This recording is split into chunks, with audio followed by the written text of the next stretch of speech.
So I would say that the fundamental question that we are trying to answer in this paper is whether or not social media addiction is inevitable or a result of design-dependent choices. So what we try to do in this paper basically is try to get some mathematical models well known in the literature that describe addiction and how it develops in humans, and try to see how these models evolve in time when interacting with social media recommender systems, and how changing those recommendation systems change the behavior of our users in simulations over time. In this episode, I sit down with the research team from the University of Milan Bicocca, who wrote the paper Balancing Benefits and Risks, Reinforcement Learning Approaches for Addiction-Aware Social Media Recommenders. Their work represents a rigorous and nuanced attempt to mathematically model the tension at the heart of the social media business model. How do we balance user engagement with long-term well-being? The first half of the conversation focuses on the paper itself, its core methodology, the design of the simulated user environment, and the way reinforcement learning algorithms can optimize for more than just click-through rates. We explore how the team modeled addiction, agency, and healthy decision-making, along with the findings from their simulations. From there, in the second half, the discussion zooms out. What are the current frontiers in recommender system research? How can we shift the incentives of tech companies to care about long-term user flourishing? And what kinds of policy or institutional frameworks might actually support healthier design choices in the real world? It was fun to engage with an entire research team for this podcast. Each person brought their unique perspective and ideas to the discussion. We even got an anime reference at one point. It was interesting that the team was pretty pessimistic about the prospects of businesses transitioning to healthier recommender algorithms on their own. They didn't see that as a likely possibility. Instead, they felt policy intervention and especially educational reform would be the drivers that move us more in that direction. Our hope with this podcast was to have a discussion with people at the cutting edge of a research field,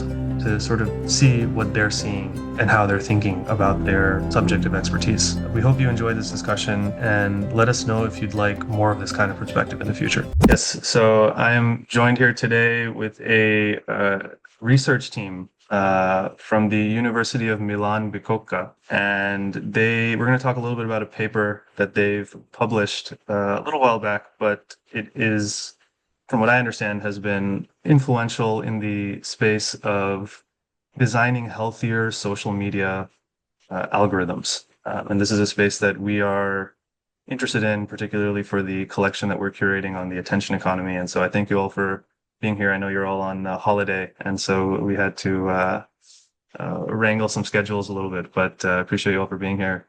I think maybe where we can start before we get into diving into the paper and getting into the details of it, we could all just go around and maybe you can give an introduction of yourselves, what you're currently working on.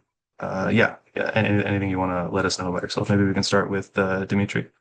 Okay. Well, yes, I'm an associate professor in the Department of Psychology in the University of Milan Bicocca. Well, I teach also in computer science, artificial intelligence, and in a joint master of multiple universities about AI. Much of my work is about how AI can understand humans better, how to make it more, let's say, usable in various ways and more efficient. We are working on many things. Many of my collaborators, Sabrina, work on many things that are related to AI. So actually, social media are based on recommenders, and recommenders can be seen as a type of AI. And recently, even more, this is taking place. There are more and more, let's say, models from AI and machine learning integrated in big recommender systems for social media. So yeah, it's very interesting for us.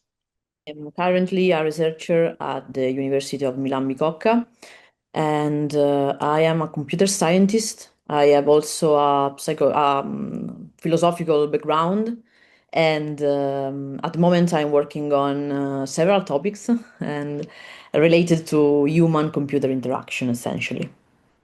I'm a master student. I'm a student in artificial intelligence in a course that is held by multiple universities, two in Milan and one in Pavia. And I'm currently working on a healthy social media recommender system with Professor Dimitri. Yeah. Yeah, I am a colleague of Luca, and so I like Luke, I am a student, and in particular, I am attending the course in artificial intelligence for science and technology. And yeah, this is our first experience in the research world. Thank you all. So the paper is titled, I'm going to get the title for here. The paper is titled Balancing Benefits and Risks, RL or Reinforcement Learning Approaches for Addiction-Aware Social Media Recommenders. So it's a bit of a mouthful, but maybe if we could get a quick overview of, what was the kind of spark that, made, like, what is the fundamental question that's being asked here, and what was kind of the inspiration to sort of investigate this topic, if anyone can take it. What is the essential question that's being asked in this paper? I would say that the fundamental question that we are trying to answer in this paper is whether or not social media addiction is inevitable or a result of design-dependent choices. So what we try to do in this paper basically is try to get some mathematical models well known in the literature that describe addiction and how it develops in humans, and try to see how these models evolve in time when interactive with social media recommender systems, and how changing those recommendation systems change the behavior of our users in simulations over time. And the result that we obtained was that a recommender that was more similar to what seems like current platforms are using, so that it exploits your knowledge and tries to get as much clicks as possible and exploits attention, is the more addictive one, while recommenders like ours that in longer session try to provide you with less addictive content seems to be the healthier choice, guiding you towards a balanced usage of the social media and keeping the benefits for both the user and the platform sustainability. So that's what we're working on. Great. I'd like to, at the risk of potentially getting too technical, I'd love to like break down the approach that was used in the paper, if that's okay. And I tried to give it a read, and I used the assistance of ChatGPT also to make sure I was trying to understand things correctly. So as long as it wasn't hallucinating, I hopefully I have a good understanding of it. But it seems like you created a user and you modeled the user based on this like system one, system two, how they talk about system one, system two kind of thinking, where there's like a habitual component, a kind of impulsive component. If something gives me an immediate reward, then I keep clicking on that, right? That's one decision-making mechanism in the mind. And the other one, I think you called it the model-based user, is like thoughtful, is thinking, is like trying to predict how will this sort of impact me over the long run, something of that nature. And then depending on, which one of these decision-making paradigms was more prevalent in a person, their sort of behavior was sort of different, right? And the recommender algorithm was kind of, from my understanding, it was just optimized to like drive engagement. Is that right? So you had this user and you had a recommender algorithm that was trying to sort of figure out what will get the user to keep engaging. And then and then you ran a bunch of simulations or something of that nature. Tell me if I'm not getting it 100% correct, but do you want to sort of lay out, what are the key components of the experiment that you ran, and sort of how was it set up, if you want to get into that? But maybe Stefano can give a bit more details on how the experiments were organized, which parameters we explored, and what kind of impact we had. Yeah. So, as you said, we tried to emulate the decision-making process of humans, and in particular, as studied, we know that the human decision-making process is divided into two different components. The first one is the one that rely on habits, for example, and so starting from our prior experience, we can decide which action is the best one. And then there is a second component that is the goal-directed one. That's starting from a target. We plan the action in order to reach our target. And so we have a parameter beta that decide the influence of these two components. So, for example, there are persons that rely entirely on the first component and persons that rely on the second component. And so, by changing the value of this beta value, we can simulate different cognitive profiles. And so we can extend our simulation to different cases basically. And this decision-making system emulate a human basically. And then there is the second component, the recommender system. And the idea of the study is to study how a human interact with the recommender system in order to see if, for example, there are better configuration compared to other ones. And yeah, the recommender system is divided into two parts. There is the first one that is the direct short part that with which basically the recommender system wanted to get the user attentions. And so we wanted to model the short interaction between the user and the recommender system. And then there is the rec long with which we wanted to emulate the long sessions. And yes, we have tried a baseline that is a baseline recommender system that is the recommender system that rely entirely on the engagement. So it wanted to maximize the engagement.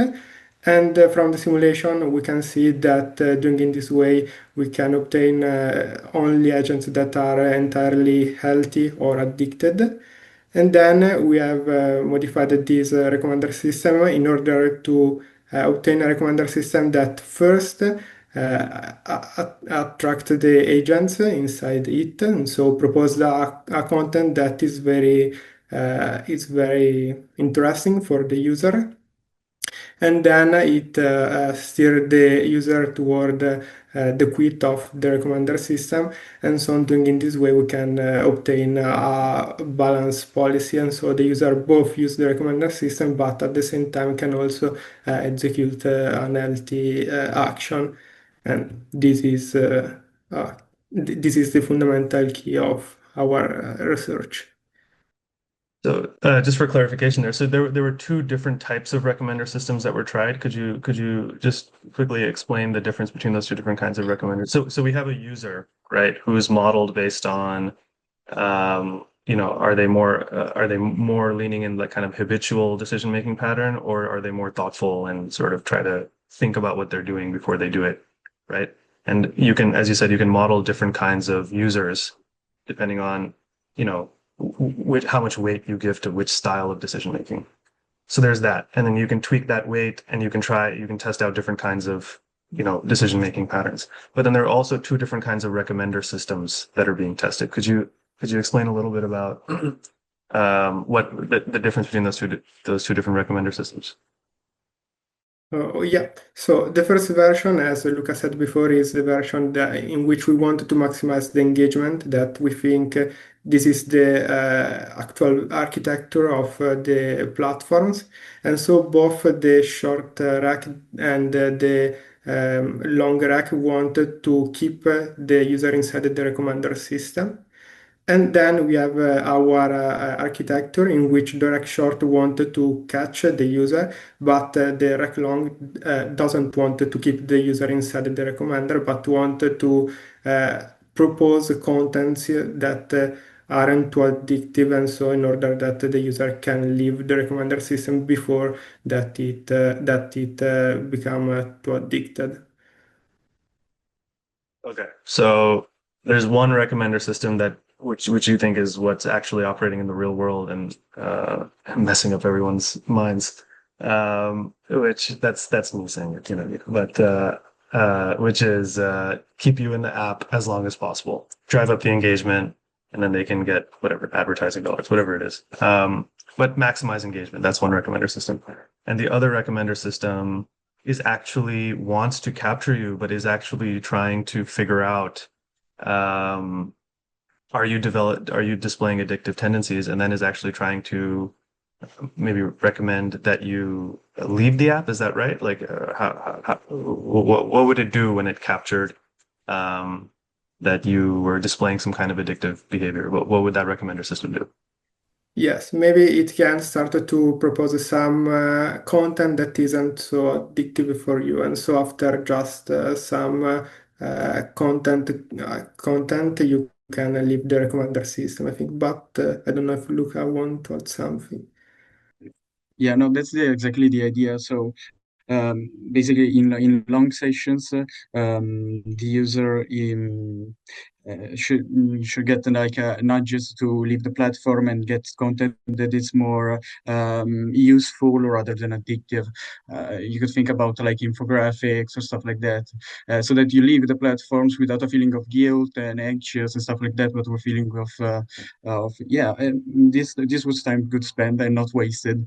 And so yeah, that's also something that I wanted to mention, that in our model, compared to other simulations, there's also a real world or healthy behavior, because most of the simulations in other papers only include interaction with the social media. But in our case, as Stefano said before, there is also the healthy choice. One user could engage with healthy behaviors like going for a run or etc. So this is more of a complete model, I'd say, compared to other simulations. Yeah. Got it. This So is more what, complete because it tries to model not just leaving the app as positive, but actually engaging with positive content as also a kind of positive behavior. So that's and then exactly. okay, so we have this user who we can manipulate the kind of user we're modeling based on how we weight their impulsiveness versus thoughtfulness. And then we have two different kinds of recommender systems. And then my understanding is you ran a ton of simulations. If my reading was correct, it's like 900 different users were simulated, and they each one ran like 10,000. It's like 10,000 steps, 10,000 different decisions that you make in the simulation.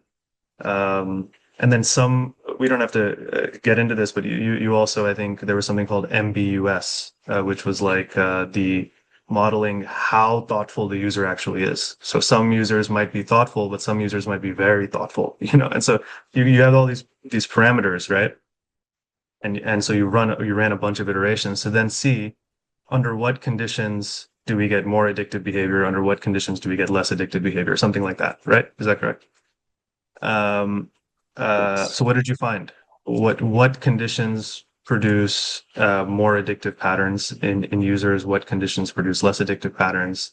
Yeah, and you can tell us whether that's in terms of the kind of user it is, depending on how they make decisions, the kind of recommender, and like what are the conditions that create the least amount of addiction, the most amount of addiction? Anything interesting there?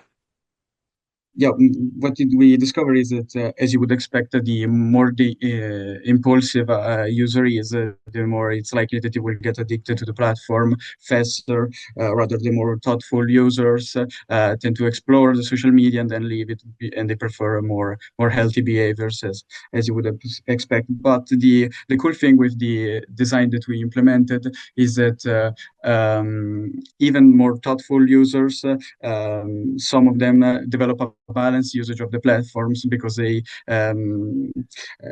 can appreciate all the good things that social media does to them, because it's not all negative. If not, no one would use them, of course. So that's something that was very cool, that we were able to showcase that balanced usage is possible even for both the phenotypes. Yeah, it was cool. So anything anybody wants to add to that, or? Okay, so Luca and Stefano did a lot of experiments, and one aspect of people we modeled is also that they may like have a more easy or more difficult to define taste, okay, or preferences for social media. So if the preferences of the user are easy to find, for recommenders, classical engagement-driven recommenders is easier to attract them and keep them on the social. while the opposite is true. Like if you want to find something that makes them bored and leave the platform without FOMO, the fear of missing out, you need, it's difficult because you have to find what makes them bored instead of finding what makes them excited. And the other way around, we also simulate people that for which, I don't know, they have very specific taste of finding something that makes them engaged. It's more difficult and it's easier to make them bored. And obviously we simulated all these parameterizations with the two different type of recommenders, those that just try to deal with engagement and those that try to obtain a more balanced behavior. And so actually we found that on one case, in some cases, we get reduces addiction. In other cases, also we try to have balanced use of social media because the problem of, okay, the single solution would be, okay, let's close social media. Why wasting time on finding simulations? So no, let's just stay with the wonderful TV that is always okay. I don't know what. Okay, first, it's not really easy to do that. And second, actually, people on social media find useful connections, useful information. You meet people on social media, and then maybe you are in contact for years and exchange useful things. So there are positive aspects of social media. And obviously, if you want that a platform adopts a recommender like the one that Luca and Stefano are exploring, for them must be, let's say, sustainable. They must be able to pay for the servers that are running and the people working to maintain the servers and so on. So you need that people use it, but not too much. So this is what we call balanced usage. And I don't remember exactly the threshold we defined for this, but was kind of meaningful at the time. And we managed to have a behavior that are more balanced, but we don't manage to do that always. The thing is, people's behavior is very different with different parameterizations, and very impulsive people that are very easy to get excited about content are very difficult to not have them addicted. And so now what we are working on is actually try to deal with these, let's say, outliers in some way, and finding strategies that balance their behavior. So maybe a little bit of a nuance. Did you find that when I was looking at the charts in the paper, maybe I misinterpreted it, but it seemed that through most of the simulations, the blue line was charting like not addicted, and the red line was charting addicted. That over time, the number of addicted people actually trended down to zero, like most of the time, almost regardless of the phenotype, as you say. Is that correct? Like most people actually didn't get addicted. Most people actually found a non-addicted sort of pattern of behavior over time. Is that correct? And what do you think? Why do you think that is? Is it because you were using the sort of special recommender algorithm, or what was the? Or tell me if I misinterpreted that. Yeah. That's like I wouldn't say a technical limitation, more like we wanted to see what would happen in a super wider spectrum of time. So that those 10,000 steps are actually something that a user, if you would map it into real life, would never like experience that much time. So they all come down to the healthy policy, because eventually they will find what's good for them, but it will be too late. That's basically, we wanted to have a more comprehensive view of what would happen in this simulation, because they are expensive, and so we thought that it would make sense to have more steps. So yeah, but that's actually what is happening. This is way too many steps, way more than a lifetime for the user. No, but that's obviously the way you set up the simulation is going to be limited relative to the complexity of the real world. I mean, there's no way around that. But it's fairly complex, and you've made an effort to try to model how the real world works as closely as you can. And it's kind of nice to think that over time people get the point, that this thing is damaging. I think maybe, we might be in that kind of time now. We've been interviewing several folks and doing, curating pieces on the attention economy. It's almost hard to find people, as Professor Dimitri was saying, who focus on the positives of social media. Like the sort of feeling in the world right now seems to be like this thing is unhealthy for us, and we need to find solutions for it. And so maybe maybe we're progressing down the steps. Maybe we're at like 3,000, 4,000 steps globally as humanity, and we're starting to question, the value of this. Before we get into some of this big picture thinking, kind of the last question coming out of the paper is, let's say, okay, somebody reads this paper. Okay, this team has tried to run a fairly complex simulation of real world usage of social media. If you had to recommend to, say, some entrepreneur out there who is trying to start a healthier social media app or something of that nature, from your findings, what would be the list of things you give them? Like, okay, this is how you design your recommender algorithm so that it actually produces healthier behavior and less addictive behavior. And what would be the 3, 4, 5 points that you would suggest to them? Well, I would say that one of them, of course, is transparency.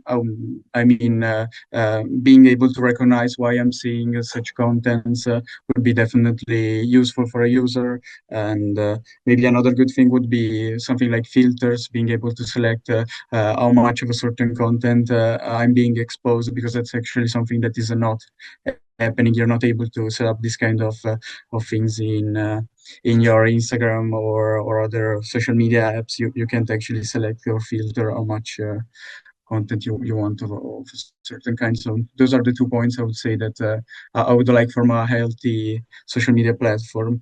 And I don't know if Stefano has something to add or other 2 points. I don't know. Yeah, that it is very difficult to find a sort a real solution for healthy recommender system, also because platforms don't share real data, and so all the solutions that are present in the literature are solutions that might need the validation with real data that no one have. And so it's really difficult to say, yes, this is the best architecture, implement this one that 100% it works. Okay, so there are so in this work, Stefano and Luca were focusing on a specific issue that is, let's say, social media excessive usage or addiction, whatever. That is a problem people are trying to deal with, and if you see many platforms are solving this or showing that they are trying to solve this, introducing some nudges at the level of a user interface. No, Instagram tells you use it all your day, whatever. Another tools to the same. But there are other issues with social media. For example, everybody calls for Cambridge Analytica stuff, the issues with Brexit or other elections. So creation of a polarization.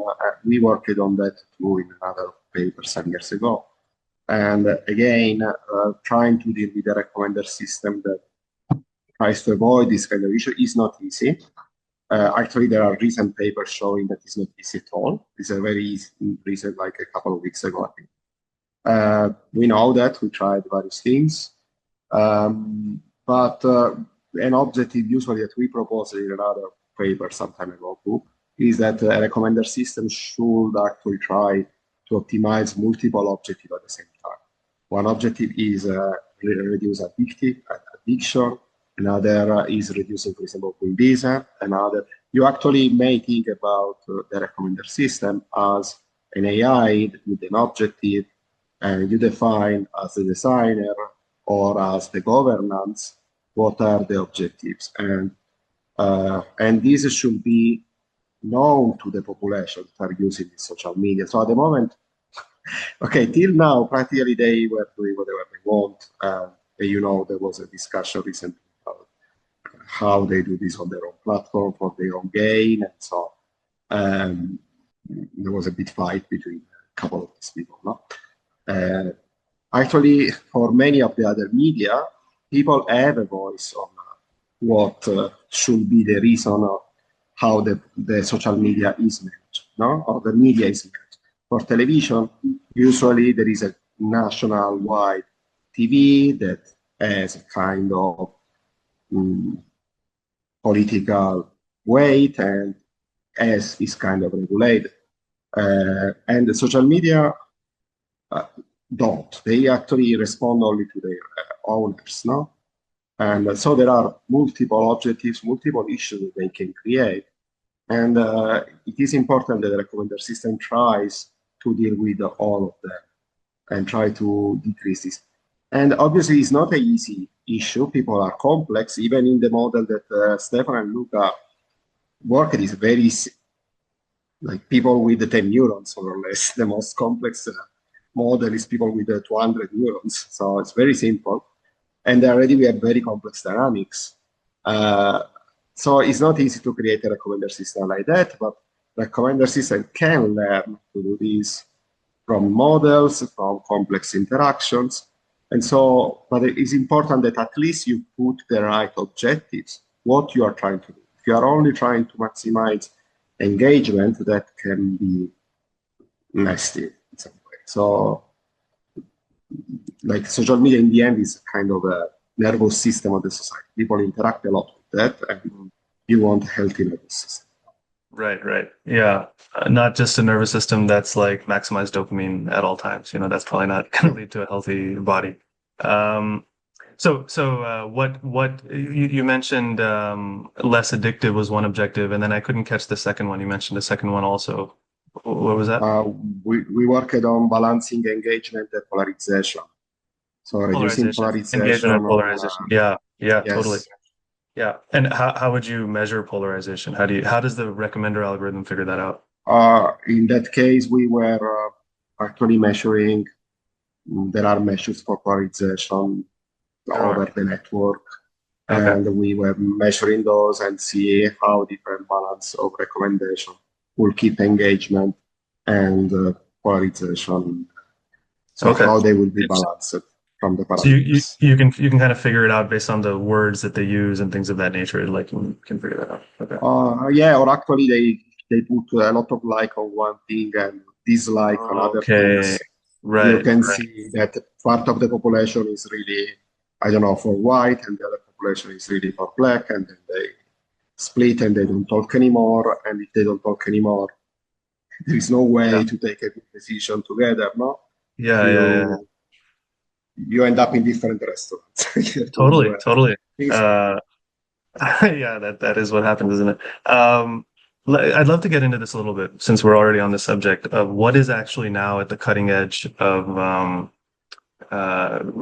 designing healthier recommender algorithms. I'm sure this is a subject. I suspect this is a subject that will actually get more and more interest over time. If I had to make a prediction, I think we're in a phase right now where even the social media companies are going to start getting more interested in this, because the consumer is starting to care about this more and more. Like, how do I have a healthier relationship with my technology? These kinds of things. And so, what is, in fact, I was just speaking with, the founder of a company who is creating, they call it the Wise Phone. I don't know if you're familiar with this product, the Wise Phone, not smartphone, not dumb phone, but Wise Phone, which is like it's a smartphone, but it has a very curated amount of apps that you can actually access. And at the operating system level, they tweak the Android or iOS operating system. So you literally just cannot download the apps that are on their list of like these apps, and all the social media apps are off of it. So it's like you can have a phone, you can have messaging,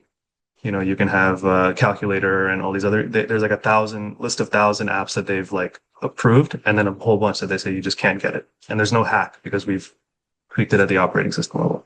So like this, there's more interest, I think. And he mentioned something really interesting. He used the analogy of fast food. He said when fast food first came in the US, McDonald's, Taco Bell, there was a fascination in the public. The public loved it actually, because it's like, oh, I can go in here, I can, just put a quarter into a machine, I can get a nice burger. Anywhere I go in the country, I get the same quality burger. It's great, because you're coming out of a world where there wasn't this kind of standardization, there wasn't this level of efficiency.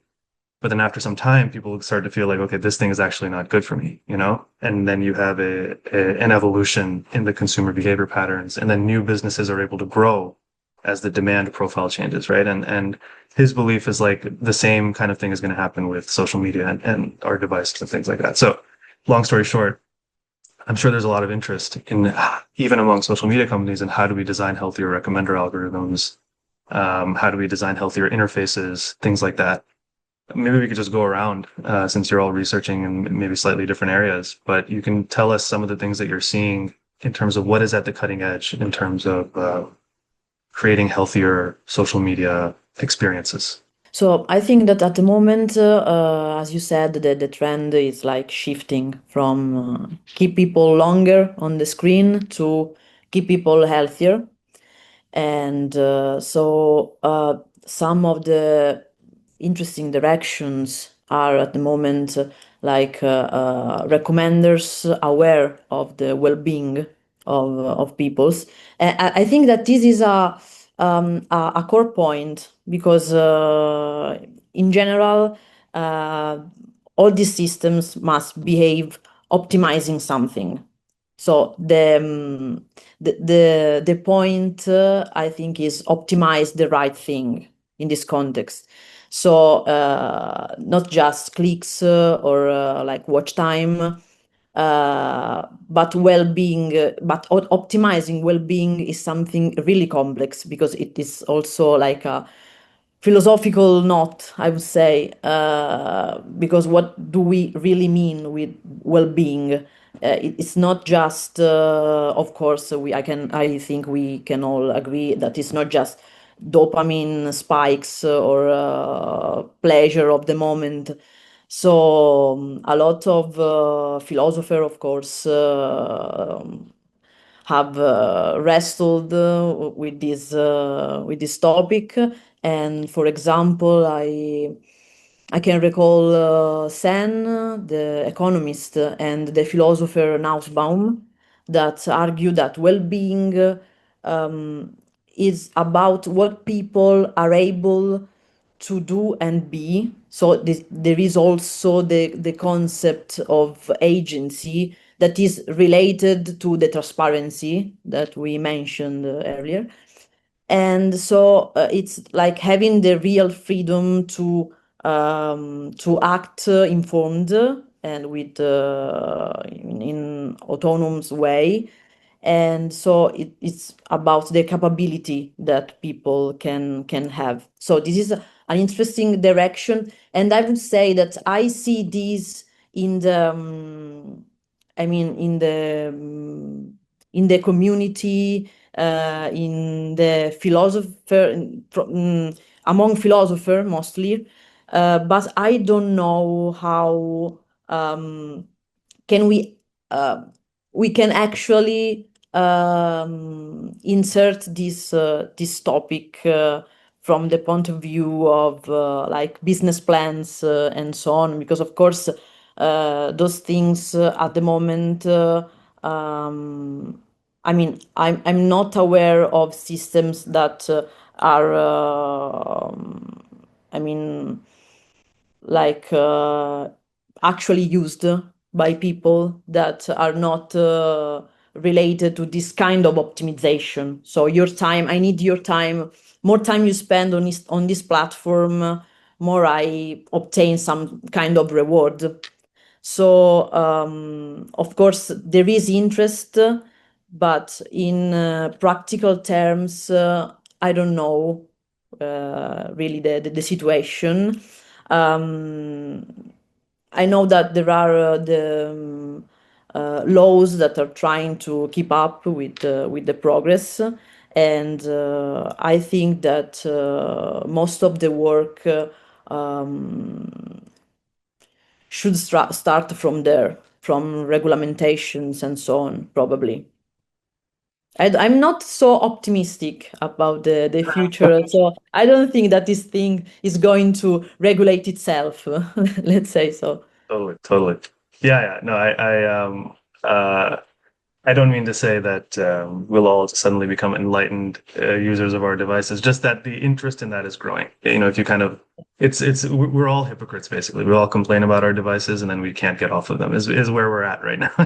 I think that's correct actually. Like what is well-being actually like, and who gets to decide? What is? I think that question of freedom and having, you mentioned agency, but it's like.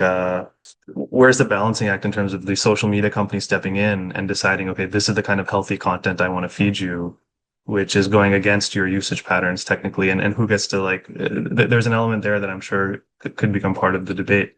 But I think that's interesting. The higher agency. I think Luca had also mentioned some kind of filtering or something of that nature. So anything else anyone wants to mention before? I'd like to come back to this regulation and business model challenges, but what's going on at the cutting edge of recommender design and anything there that interesting papers, interesting insights that have come out recently in that world.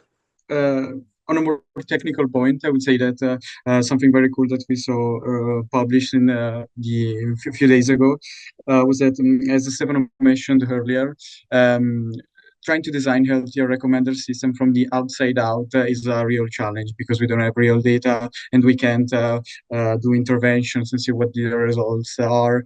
And so what this team tried to do is to simulate users using LLMs basically and simulating interactions with social media and trying to experiment with this kind of new technology that is truly being revolutionary in many fields. And yeah, it still lacks some grounding, some psychological grounding, but it was definitely an interesting idea what they tried to do there. So yeah, they were basically still simulations and the users were LLMs and changing different recommender systems. They tried to see how the LLMs would react in different ways. And so that's what they were trying to do. And but I think that's one of the two approaches that we could take in terms of having healthier recommender systems and platforms. I mean, the interest is growing in this kind of technology, but I mean, it's clearly one of the reasons why. Time limit apps and this kind of user empowering applications are becoming so popular. That's because the users are maybe more interested in the platforms in their well-being probably in this moment. And what did the LLM paper when they were using LLMs to simulate human? What did they find? Did they find anything interesting or? Yeah, their conclusion was that they are very unsure about their methodology, but essentially what they were trying to say is that probably social media structure is designed in such a way that even their intervention in the recommender was not as useful as they would expect because of some reward mechanisms are so intrinsic in social media platforms that they weren't able to get satisfying results. So yeah. That's what they found. Okay, so it's a hard problem. Yeah, very hard problem. There is an interesting experiment from MIT that was done in 2020, I think, that basically they tried to build a recommender system that starting from the content of Twitter and Facebook, if I remember well, users can decide, can tune the parameters. So, for example, user can decide that he want more political content or more funny content, so on. And yeah, this is an interesting experiment because it shows that it's possible to build a recommender system in which each user can choose their parameters without a general algorithm that decide for us. But this is just an academic experiment and this isn't a social media because we can just see the content, but we can, for example, follow or post or report something. So it isn't very popular, but it is just an experiment. Yeah. When people can customize their algorithm does that lead to a significant drop in usage? Is it sustained? Is it just a mild drop? Any such findings that they had?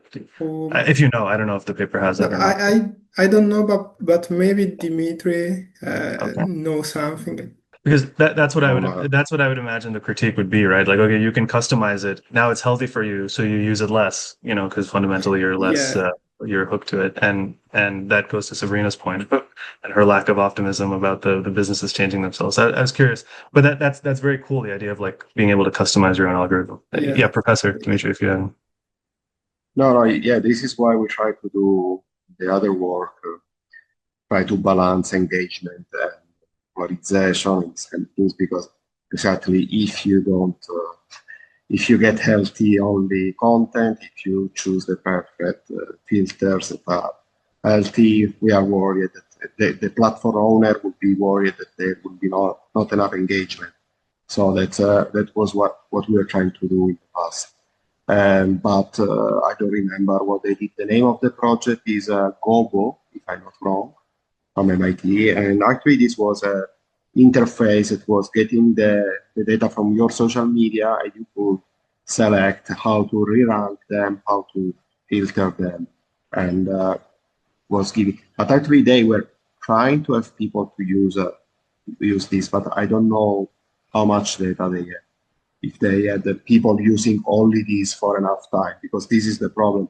You can bring somebody in your lab, make them test the thing for 1 hour, but the problem of social media is that you use that every day for years. So it is very difficult to compare everyday life with 1 hour in the lab, no? And so that's Totally. Yeah. And I guess that's what your paper was trying to circumvent, is like, if we can just simulate the user as closely as possible, then we can have them run 10,000 steps, which is more than, The last area I'd like to cover is like, we can get a little bit, broader in terms of, where is all of this going in terms of, as I mentioned, there is I think a genuine desire among many people to have a healthier relationship with their technology. And are you aware of any efforts in terms of businesses trying to get serious about this? Or do you think policy intervention is the way? Like, how do we get there? From your vantage point as researchers, and based on the knowledge that you have, how do you think we get to a world where the technology is designed in a way that's sort of healthier for us, and we interact with it in a healthier way? Anybody can kind of start there, but I'd love to get all of your thoughts on that now. I think personally that the key for this is education. I know that it's not related to technology, not directly, but I think that we should bring more awareness among public in general, and also in all people, not only practitioners. But I think that this is the real point, how to use the technology, because we can't expect that a change of technology in this direction. I mean, I'm skeptic personally, so I think that this could be a way to mitigate the after effects, let's say. Yeah, no, one of the more what I thought was one of the more profound displays, things demonstrated by your paper, and again, correct me if I got this wrong, we didn't actually get into it, is the model-based user steps, MBUS, right? That is a measure for how many steps a person thinks, right, before they actually make a decision to engage or not, right? Like, how many simulations do they run in their own mind about, okay, how is this going to impact me if I do it, right? And I think what you found is when the MBUS was high, it led to, less addictive behavior, like breaking of addictive patterns. Is that roughly correct? So it's not just like there's an impulsive side and there's a thoughtful side, but then the thoughtful side can be higher or lower intensity in terms of how thoughtful you are, right? And the more intense your thoughtfulness, the less likely you were to become addicted. Is that basically correct? Have I understood that basically correct? So I think that's pretty deep. Is like it's like if you think deeply about something, you can break your compulsive behavior. You can like put a pause. I personally have a lot of interest in sort of like philosophical, spiritual types of subjects, and like I'm sure you could find some text somewhere from ancient times where it's like contemplate deeply, and you'll like break your. In fact, I can think of some off the top of my head where it's like if you are capable of contemplating things more deeply, you can actually break out of a compulsive behavior that leads to kind of miserable outcomes in the long run. And that was cool that your computer kind of simulated that also. So to Sabrina's point about education, these teaching people to think, preparing people for dealing with this technology, not just setting them off into the wild and say, okay, figure it out. So, Professor, you wanted to say something, Dimitri? No, I agree. The only thing is sometimes even with a lot of capacity to think forward, and even with a good limited impulsivity, your knowledge is crucial. So if you don't know the effects of your actions, you can think a lot. You lose anyway. You think about you are a super genius and you are playing chess, but you don't know the rules. You lose. Okay, and that's why education is important. And so yes, let's say the ability to think and manage habits is important when you have enough knowledge. Okay, and obviously, ability to think is balanced also by how impulsive you are. Even if you are very, very good at thinking forward, but you get easily distracted, let's say, that doesn't help. Okay, it's the impulsivity parameter we have there.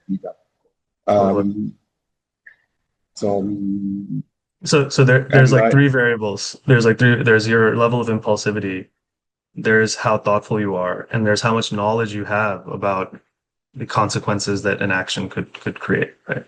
All three of these variables will determine, will have a high, let's say correlation. We won't call it causality because there's probably many variables at play, but will strongly correlate with how likely you are to become addicted by recommenders that are trying to optimize on your engagement. Is that a philosophical conclusion or psychological insight that we can derive from your paper?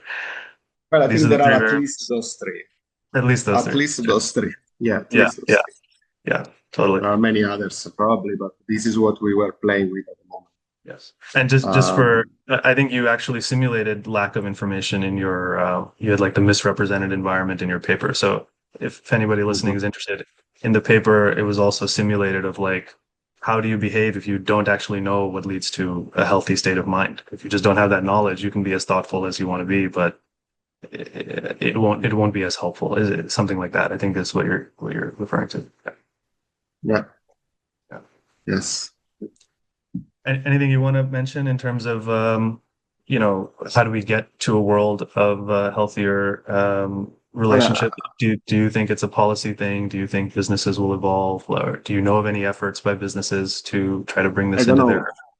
Let's say that I'm also not really optimistic.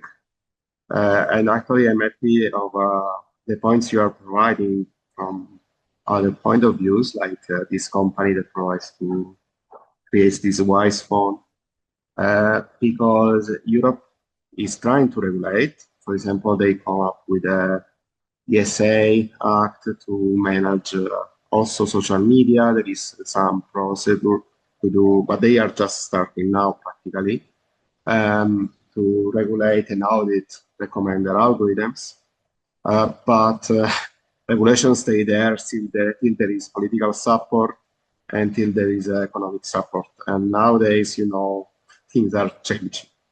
And on the other side, obviously, if the public has a feeling that it needs change, that is a more strong, a more robust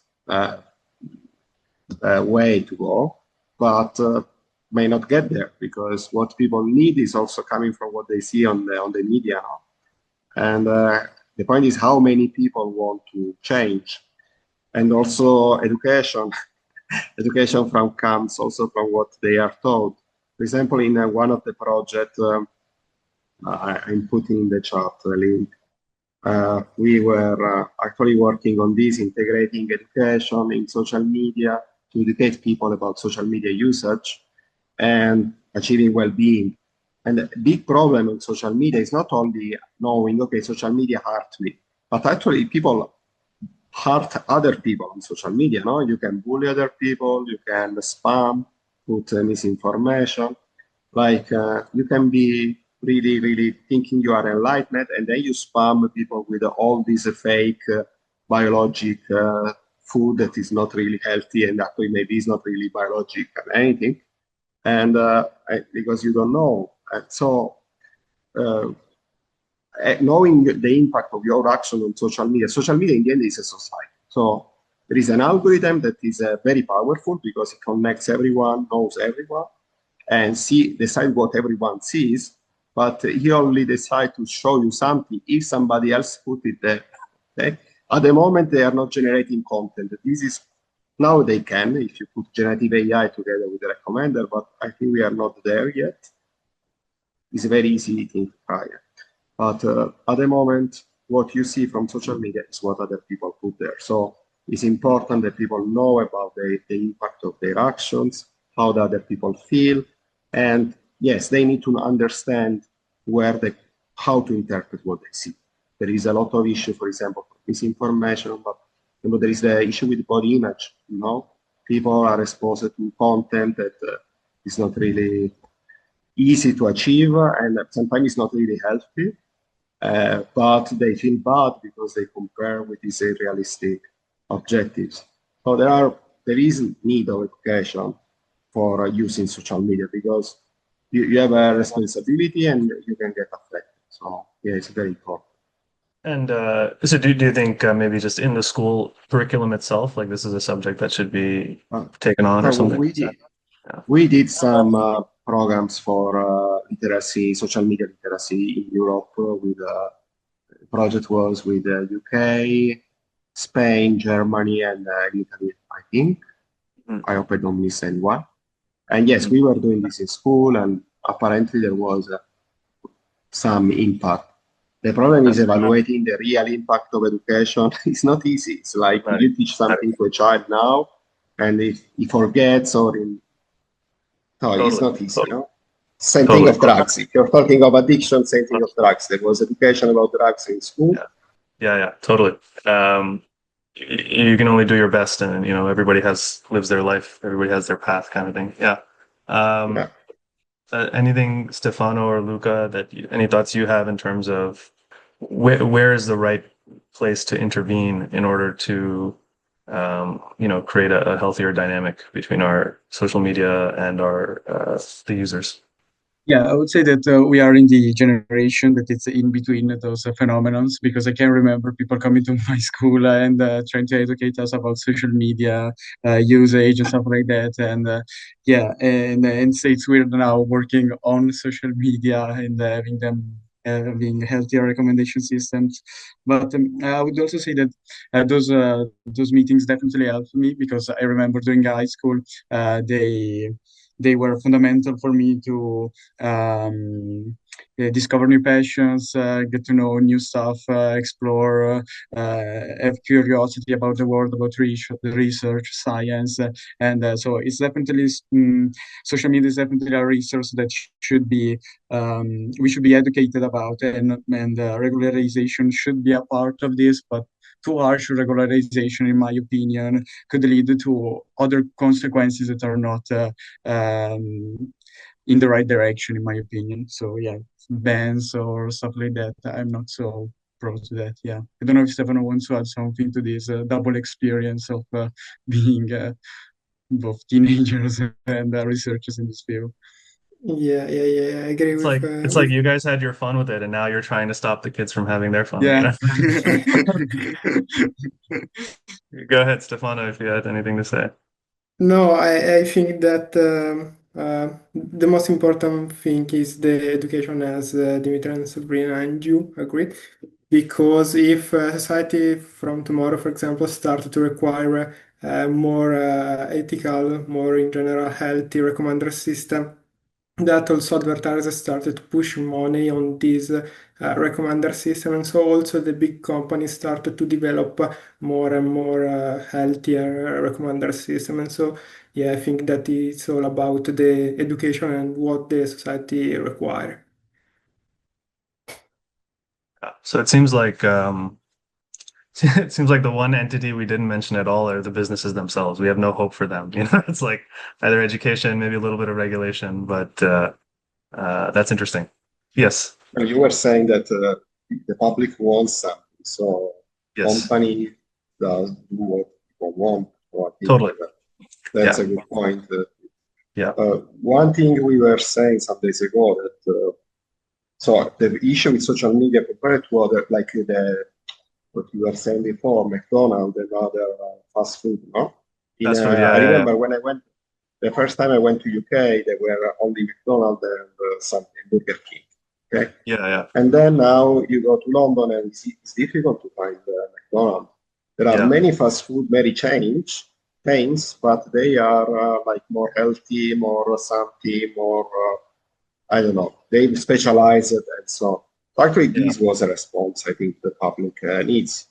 Correct. And but the fast food is a bit different. So it's easy to decide today I eat this, tomorrow I eat something else. But I have ages of my life on social media, on Facebook, on Instagram. If I decide tomorrow to move and go away from a platform, it's not a small choice. They have all my data. They have all my contacts. And moving, people were moving to Blue Sky recently, but how many did it? And how many are using Blue Sky in the end? Because if most of your contacts are there. So that's why it's not so easy. The switch is, I think, harder than the switch of fast food. And there would need to be continuous will of the people to change. And maybe there will be. Let's see. But education can help. That's a good nuance, actually. That's a good point. We're more captured in these networks than we were with fast food. That's a good point. I guess the last area of questioning is I think we were talking a little bit about this before we hit record, is that AI, sort of the newer AI methodologies are being used to sort of enhance these recommender algorithms, something of that nature. Dimitri, you mentioned linking ChatGPT with the recommender algorithm itself, and now we just enter a total chaos world of we're just interacting with with the AI in our social media feed. Where do you see? I was always under the impression that AI was being used before we called it machine learning. Now with ChatGPT and things, it's a little more advanced, but that's always been a part of the recommender algorithms. But obviously that technology is advancing, and now we can generate content with it. There's generative AI, which is getting so really good. Where do you see this going in terms of the continuous fusion of advancing AI with social media, both on the side of the recommender algorithm, but also on the side of the content that we actually see? How do you see all this evolving? I'd love to get your perspective on that, and maybe we can end on that question. Well, I think for us it's nice to play with these things.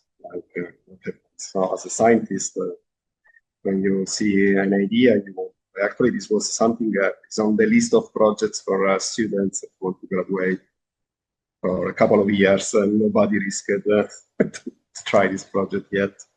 But I think obviously I want to play with it. What you can imagine is I don't want to look really, this is very naive, but it's a bit matrix, no? Everyone in his own world, feed on his own desires, and totally isolated from the real world.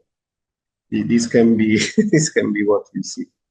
And actually, if you know Ghost in the Shell, at the point Ghost in the Shell, there is an episode where they do this. They hack people's brain implants.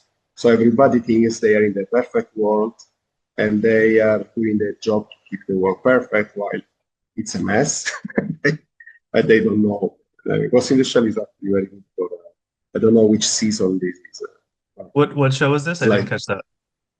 Ghost in the Shell. Ghost in the Shell. Japanese. Okay. Yes, it's a Japanese anime series. But Yeah, I think one of the main villains in Naruto, I don't know if you've seen that one, they also wanted to capture everyone in a dream world or something of that nature. So it seems to be a I theme. think so. I think so. I think so. You're right. Yeah, So yeah, that's the bit of the idea. yeah. I think in Japanese anime there is this view that was a bit more technological than ninjutsu stuff. Uh, but well, I think if you don't see the real world, it's not really optimal for a system, and then you may really end up in trouble. So it's good that we keep a view on reality. And I don't know, the situation is difficult. Technologically, we can do many things at the moment, combining the recommender system and LLM to generate content, generative AI to generate content.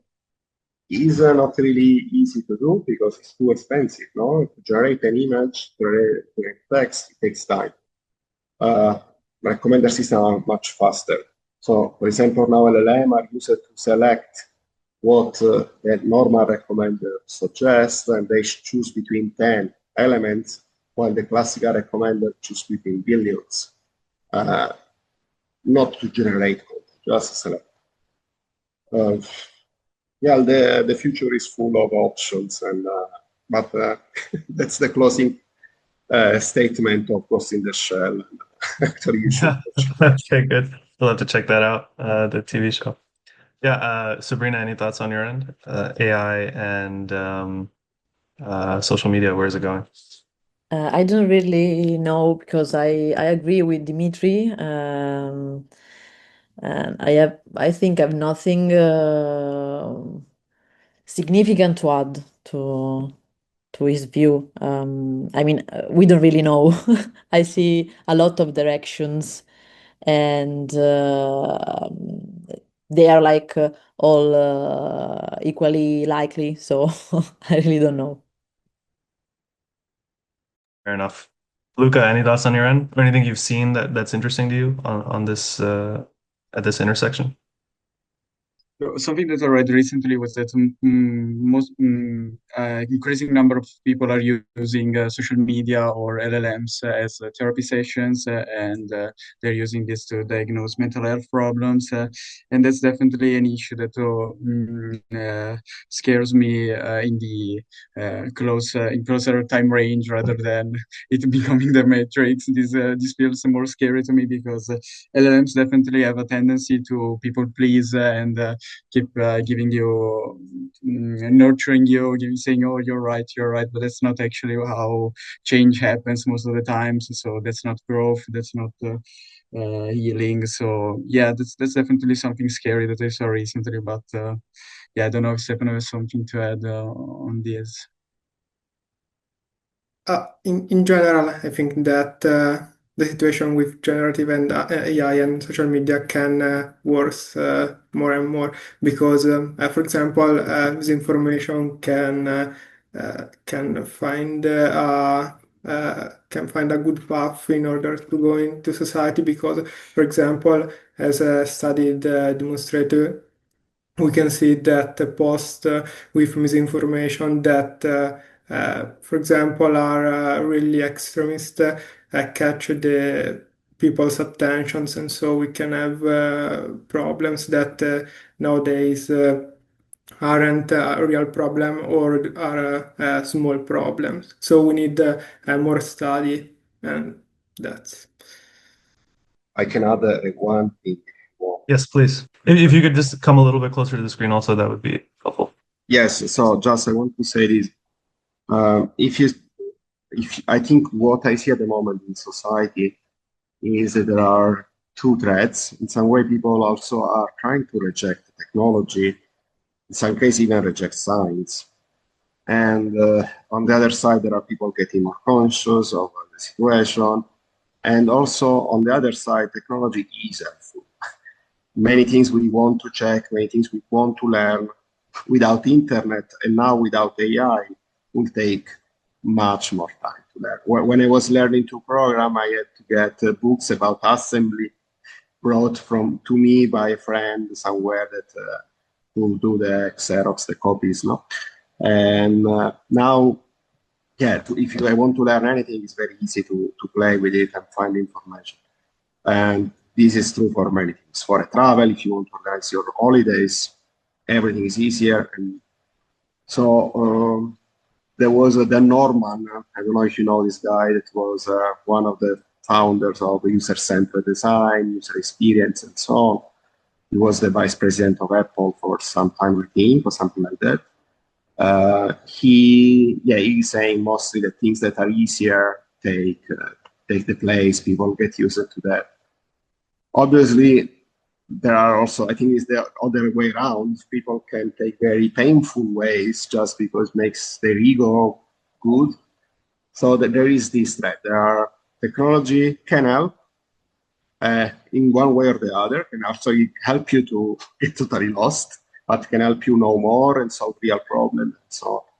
And there is the other way that people escape technology. I don't think that it will happen like that. Really, we have everyone escaping. There is too much power at the moment in technology that who has it will escape it. But if part of the society gets far from technology and understanding it, it will be even more in danger. Because if you don't even know that there are social media that decide, or generative AI that decide what you see, you are really hopeless. So the more you know about what is around, the more you know about the technology that is shaping what we see, the safer you are and the safer the society where you are is, because the more people that don't know what they do there are, the worse is for everybody.